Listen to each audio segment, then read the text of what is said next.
Tenali bus స్టాండ్కి 1.5 kilometre దూరంలో అండి ఒక మంచి G+2 ప్రాపర్టీ అయితే సేల్కి వచ్చింది. బ్యాంక్ ఆప్షన్లో చాలా మంచి ప్రైస్కి అయితే వస్తుందండి.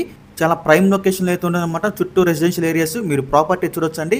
ఈ ప్రాపర్టీ మనకి బ్యాంక్ ఆప్షన్ సేల్కి రావడం జరిగిందండి. ఇంకా ఈ ప్రాపర్టీ ఉన్న లొకేషన్ వచ్చేసి మనకి తెనాలిలోని ఐతా నగర్ అండి, ఈటీ కాలనీలో అయితే వస్తుందన్నమాట. ఈటీ కాలనీ అండి, G+2 బిల్డింగ్ ఇది మొత్తం వచ్చేసి మనకి 212 గజాలు అయితే ఉంది. వెస్ట్ ఫేసింగ్ బిల్డింగ్ ఇది, 20 ఫీట్ రోడ్ అయితే ఉంటుంది వెస్ట్ ఫేసింగ్. ఈ ప్రాపర్టీ మనకి బ్యాంక్ ఆప్షన్లో అండి నవంబర్ 13వ తారీఖు అయితే లాస్ట్ డేటు, మనకి 14వ తారీఖున అయితే ఆప్షన్ జరుగుతుందండి. 212 గజాల్లో వెస్ట్ ఫేసింగ్తో వస్తుందన్నమాట బిల్డింగ్. చుట్టూ రెసిడెన్షియల్ ఏరియాస్ అన్ని చూడవచ్చు, మంచి ప్రైమ్ లొకేషన్ అయితే ఉంటుంది. ఈ ప్రాపర్టీ అండి మనకి బ్యాంక్ ఆప్షన్లో 1,63,00,000 అయితే స్టార్ట్ అవుతుందన్నమాట. 1,63,00,000 అండి స్టార్టింగ్ ప్రైస్. మనకి ఆప్షన్ అనేది ఇక్కడ స్టార్ట్ అవుతుంది. బిల్డింగ్ స్ట్రెంత్ పరంగా కూడా చాలా బాగుంది. ఇప్పుడు ఈ బిల్డింగ్ కట్టడానికి కూడా మనకి 2 crores పైన అవుతుందన్నమాట. ఇప్పుడు ఈ ప్రాపర్టీ మనకి 1,63,00,000 అయితే బ్యాంక్ ఆప్షన్లో స్టార్ట్ అవుతుంది. మీలో ఎవరికైనా ఈ ప్రాపర్టీ కనుక నచ్చి విజిట్ చేయాలనుకుంటే స్క్రీన్ మీద కనిపిస్తున్న మా నెంబర్స్కి వెంటనే కాల్ చేయొచ్చండి. మీకు ఈ ప్రాపర్టీ డైరెక్ట్గా విజిట్ చేపిస్తాము.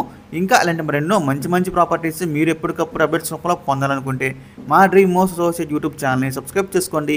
అలాగే మా ఫేస్బుక్ ఇన్స్టాగ్రామ్ని ఫాలో చేయండి. Thanks for watching.